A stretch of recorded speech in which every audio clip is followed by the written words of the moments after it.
I have always been Duterte Marcos. And noong 2022, Marcos Duterte. At hanggang sa ngayon, magkasama kami ni Duterte. Ang nawala yung Marcos. Yan ang dapat mapaliwanag nila. Kami ni Duterte magkasama pa rin hanggang ngayon. Vic Rodriguez naglabas ng sama ng loob sa Administrasyong Marcos. Ano nga ba ang dahilan kung bakit umalis ang taong ito kay Bongbong Marcos na isa sa matalik niyang kaibigan na lagi niyang kasakasama? Ibinunyag nito ang Administrasyong Marcos kung anong klase ang gobyerno na ang meron tayo. Sa halip na tulungan nito ang kanyang kaibigan sa pagpapatakbo ng bansa, ay iniwan niya ito at sumama kay Duterte.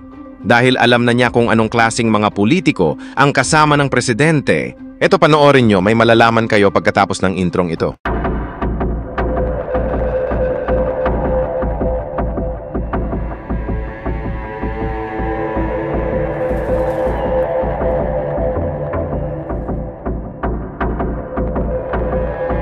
Si Rodriguez ay isang abogado at sangkot sa iba't ibang organisasyon ng batas. Siya ang managing lawyer ng Rodriguez and Partners Law Firm na tinulungan niyang itatag noong 2003. Siya rin ang presidente ng Quezon City Trial Lawyers League at naging treasurer ng UST Law Alumni Foundation. Naging Deputy General Counsel din siya ng Integrated Bar of the Philippines. Una siyang nahalal bilang barangay kagawad ng Sacred Heart, Quezon City.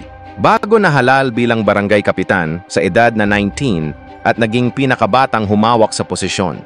Sumapi siya sa pamahalaan ng Quezon City noong 2002 pagkatapos ng kanyang isang dekada na panunungkulan bilang kapitan ng barangay. At hinirang na espesyal na katulong sa hepe ng Business Permits and Licensing Office ni dating Mayor Feliciano Belmonte Jr. Pagkatapos ay naging officer in charge ng Community Relations Office ng lungsod. Nagsilbi si Rodriguez bilang tagapagsalita at chief of staff ng nooy kandidatong si Bongbong Marcos sa panahon ng kanyang kampanya sa pagkapangulo noong 2022 elections. Matapos manalo si Marcos sa pagkapangulo, si Rodriguez ay naging bahagi ng pamumuno sa pangkat upang tulungan si Marcos na bumuo ng unang komposisyon ng kanyang gabinete bilang paghahanda sa kanyang tungkulin bilang Executive Secretary ni Pangulong Bongbong Marcos. Pero tinalikuran ni Rodriguez ang kanyang tungkulin bilang tagapagsalita ni Marcos Jr. Ano nga ba ang dahilan ng lahat ng ito? Eto, panoorin natin ang kanyang mga pahayag sa bidyong ito. Attorney Vic Rodriguez, when you filed your candidacy, sinabi mo na ang candidacy mo ay endorsed by former President Duterte. Anong ibig sabihin nun? Nakausap ka ba niya? Anong pinangako niya? Walang pinangako si Pangulong Duterte kung hindi ay susuportahan ako at yung kakausapin niya yung kanyang mga supporters, yung kanyang core group at upang ako'y tulungan mangampanya. And yes, may pag-uusap kami before the filing at mga 3-4 na beses kami nag-usap because initially sabi niya, Vic, tumakbo kang senador.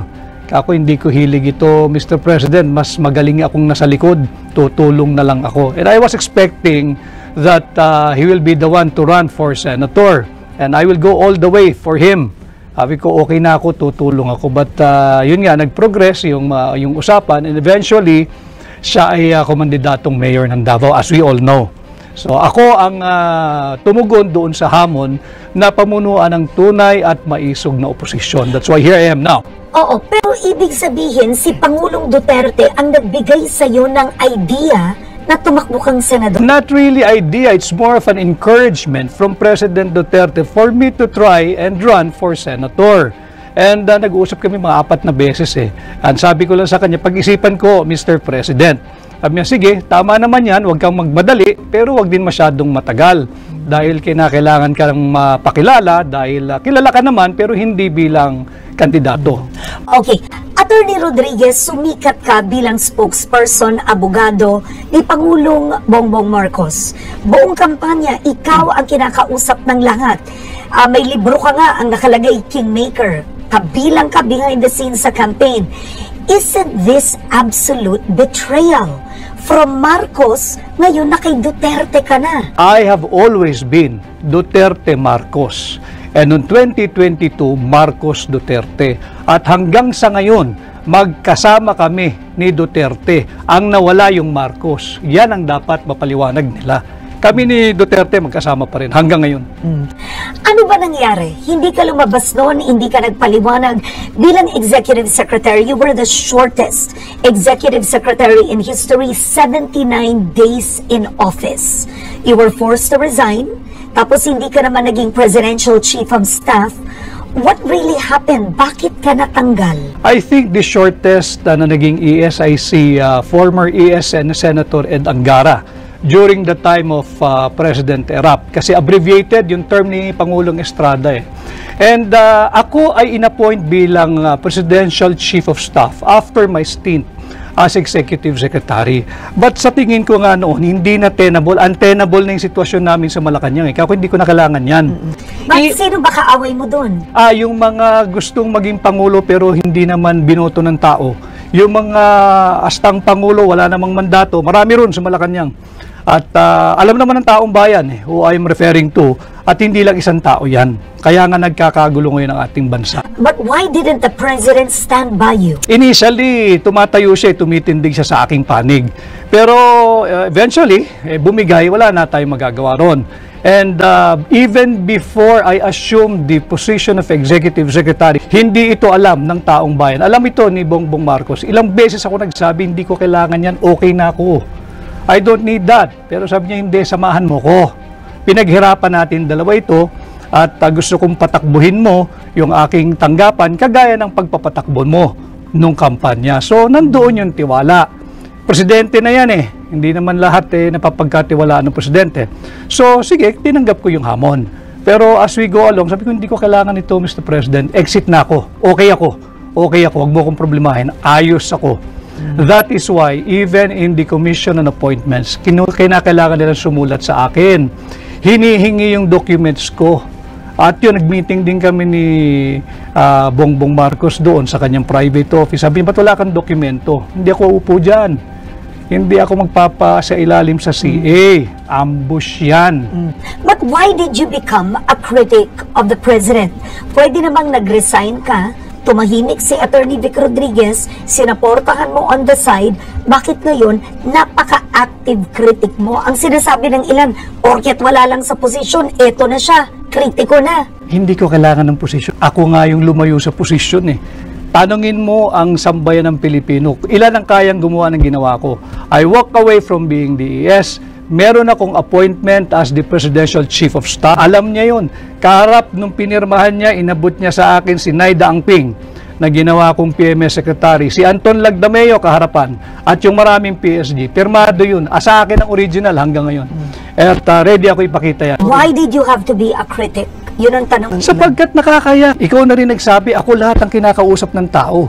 Ako yung nakaharap. Mukha ko yung nandoon. Salita ko yung nandoon. Tapos iba na ginagawa nung taong ikinampanya ko ng mabuti at tinangkilik naman ng tao. Hindi ito yung aming pinag-usapan. Hindi yung ganitong uri ng pamumuno ang aming napag-usapan. This is not the kind of governance and leadership that we agreed to have pag siya'y pinalad at tangkilikin gawing Pangulo. Yan ang katotohanan. Ngayon, tumatakbo kang senador, pero tinatanong ng ilan, bakit namin iboboto si Attorney Vic Rodriguez gayong nung nasa gobyerno siya? Nagkaroon ng ilang kontrobersya. Hindi natin kailangan isa-isakin at idetalye ngayon, but there was the sugar fiasco, issues with appointment, yung na-appoint mo sa Ports Authority, etc., etc. Ang tinasabi ng ilan, pumalpak nga siya doon, ba't ngayon senador pa? Kasi kasinungalingan yun. Wala akong palpak rin. Yung sugar fiasco, ako ang nagpahuli ng mga asukal. At dito sa programa mo, daming nanonood dito, kung merong makakapagpakita ng dokumento na pinirmahan ko, yung Sugar Order number 3, sa iyong programa, Karen, exclusive mo ito, I will withdraw my candidacy for senator. At yung appointments for sale, hanggang ngayon, hindi ako sumailalim at isiniilalim sa kahit anong investigation. Wala ako ni isang kasong administratibo, civil, at best criminal. Wala. So lahat ito'y paninira. Balikan ko lang yung sa Ports Authority na sinasabi nilang bayaw ko. Si Ginoong Chet Pastrana nakilala ko lang nung kampanya. at siya'y pinagkatiwalaan namin tagadala ng pera para sa mga watchers. At hindi ko bayaw yan. At baka magduda ang asawa ko na meron pa akong ibang pinakasalan pag nagpatuloy yung chismis na bayaw ko si Chet. Yun ang aming biruan ni Chet. Ay hindi ko kaano-ano si Chet. So, yan ang katotohanan. Ang sinasabi nyo ngayon ay what you're saying is you were unfairly. Absolutely, because maraming sumama na lang nung panalo na kami doon sa kampanya na gusto nila business as usual. Iba na dapat yung direksyon namin, yung napag-usapan namin ni Bongbong Marcos Wala kaming kasama noon, Karen. Alam kong alam mo, walang gustong sumama kay Bongbong Marcos matapos ang 2016. Kaming dalawa lang ang magkasama. Kahit nung siya'y nag-announce ang kandidatura, wala kaming mga branded names in politics. At nung mananalo na, nandyan na yung mga Johnny come lately. At ang gusto, sila pa ang una sa pila. Hindi ako pumayag. Bakit? Ang kasama namin, ordinaryong tao Yun muna ang unahin natin na i-recognize. Hindi yung mga branded politician na nandyan na naman at the very first opportunity na magkamal ng yaman, magnanakaw na naman yung mga yan. Yan ang aking linabanan. Kaya ako tumatakbo. Hindi ba masakit ito sa iyo personally in your book? Sinulat mo doon na namatay ang iyong nanay.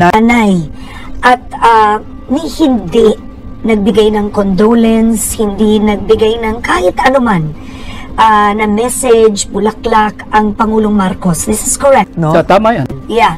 Considering yung pinagsamahan nyo, pinagdaanan nyo, what do you make of this whole experience? Masakit talaga yun. Dahil tinuring mong kaibigan inakay mo, magkasama kayo doon sa isang bahagi ng buhay niyang napakadilim. At hanggang sa dahan-dahan ay nakikita namin na pasikat ng araw kami magkasama.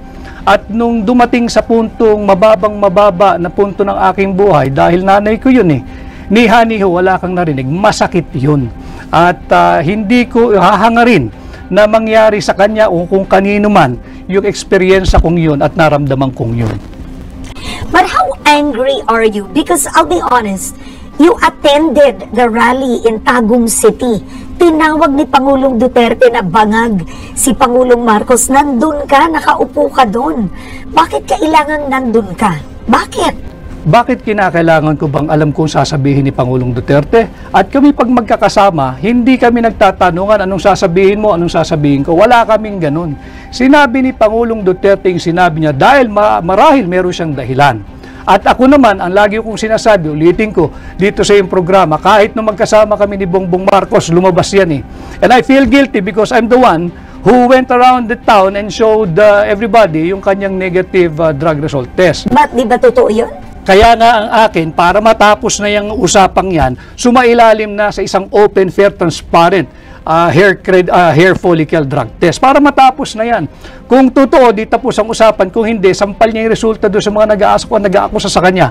O ito, negative ako. Ganun lang naman yan para matapos na. After all, you're the elected president. At dapat siguro, leadership by example, gawin mo na para matapos na. Sinabi mo during your filing of candidacy, you're sick of corruption, they should temper the greed.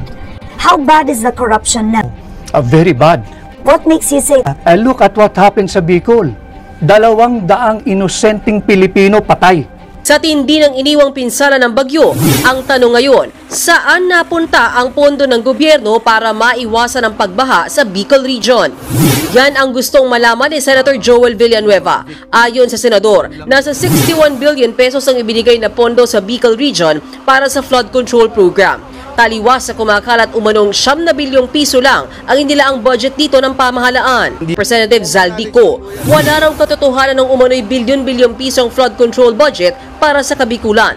Katunayan, isa raw ang Bicol Region sa may pinakamaliit na pondo para sa national roads at flood control projects. Prioridad daw ngayon ng Kongreso sa ilalim ni House Speaker Martin Romualdez na matiyak na konektado ang flood control initiative sa water management system ng National Irrigation Administration o NIA. Dahil ninakaw yung flood control funds, hindi katanggap-tanggap yun. Hindi katanggap-tanggap yun, Karen. Dapat yun nakapagpasko kagaya nating dalawa, kagaya ng maraming Pilipino kasama pamilya, patay. O paano gagawin natin doon? Sorry? Hindi sila nag-sorry. Patay yun dahil ninakaw. yung flood control funds. Nasaan yung 5,500 flood control programs? Yan ang dapat natin pinag-uusapan. Yan ang dapat iniimbestigahan, hindi yung kung ano-ano. Pagkukulang ba ito ng Pangulo? O siyempre, sa Pangulo eh. Siya Pangulo eh. At sa kanyang termino, magdadalawang taon pa lamang ay 500 billion pesos na ang sinabing nagasta sa flood control programs. Nasaan? Nasaan? Yung sa Bicol na nalubog, bilyong-bilyong piso yun. Bakit nalubog?